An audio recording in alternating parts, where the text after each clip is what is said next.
الحمدللہ والصلاة والسلام علی رسول اللہ۔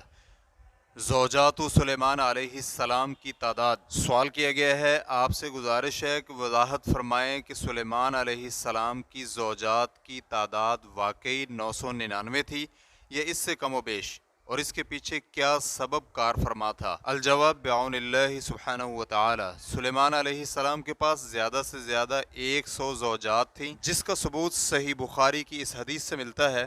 ابو ہریرہ رضی اللہ عنہ بیان کرتے ہیں، سلیمان بن داؤد علیہ السلام نے کہا کہ آج رات میں 100 عورتوں کے پاس جاؤں گا، ہر عورت ایک بچہ جنے گی جو اللہ کے راستے میں قتال کرے گا۔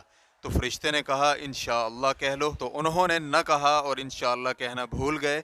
تو اس رات سب کے پاس گئے تو ان میں سے کسی نے بھی کچھ نہ جنا، صرف ایک نے آدھا بچہ جنا۔ نبی علیہ الصلوۃ والسلام نے فرمایا اگر وہ انشاءاللہ کہہ لیتے تو ایسا نہ ہوتا اور ان کی ضرورت کو پورا کرنے کا باعث بن سکتا تھا۔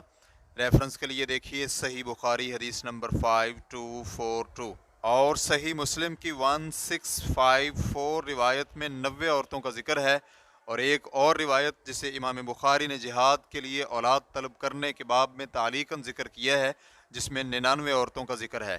تو اب یہ کہا جا سکتا ہے کہ جس نے 100 کا عدد کہا تو اس نے جبر کسر کیا، اور جس نے 90 کا عدد بولا تو اس نے اسے الغاء کر دیا ہے، جیسا کہ حافظ ابن حجر رحمہ اللہ نے اس حدیث کی شرح کرتے ہوئے کہا ہے۔ حافظ ابن حجر رحمہ اللہ نے سلیمان علیہ السلام کا قصہ نقل کرتے ہوئے البدایہ والنہایہ جلد نمبر 2 میں سلیمان علیہ السلام کی زوجات کی تعداد کئی ایک سلف سے نقل کی ہے۔ حافظ ابن حجر رحمہ اللہ نے فتح الباری میں حدیث نمبر 3424 کی شرح کرتے ہوئے اسی طرح کہا ہے۔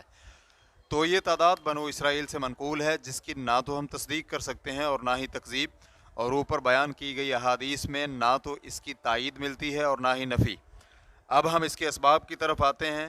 بات یہ ہے کہ اللہ رب العزت جسے چاہے جتنا مرضی دنیا کا مال و متاع دے، اور اس میں اس کی حکمت اور وسیع فضل ہے۔ اللہ سبحانہ و تعالی کی کوئی بھی باز پرس نہیں کر سکتا۔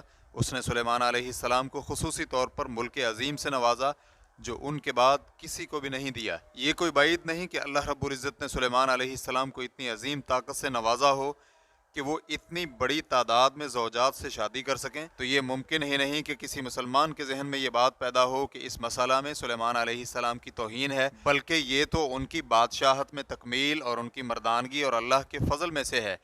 دیکھیے کہ وہ اللہ رب العزت کے راستے میں جہاد کرنے کے لیے یہ خواہش کر رہے ہیں کہ اللہ انہیں ایک ہی رات میں 100 بیٹے عطا کرے، جو سب کے سب مجاہدین بن کر اللہ کے راستے میں جہاد کریں۔ ہم تو اس واقعے سے پہلے اور بعد میں بھی یہ ایمان رکھتے ہیں کہ اللہ جو چاہے پیدا کرے اور جسے چاہے اختیار کرے اور چن لے۔ اس کے حکم کا پیچھا کرنے والا کوئی نہیں اور نہ ہی کوئی اس کے فیصلے کو رد کرنے والا ہے۔ فتوی الشیخ محمد صالح المنجد، واللہ تعالی اعلم۔ اسلام QA ریکارڈنگز، مؤسسۃ الشیخ محمد صالح المنجد، المملکۃ العربیۃ السعودیہ، فتویٰ نمبر 22230۔ والسلام علیکم ورحمۃ اللہ وبرکاتہ۔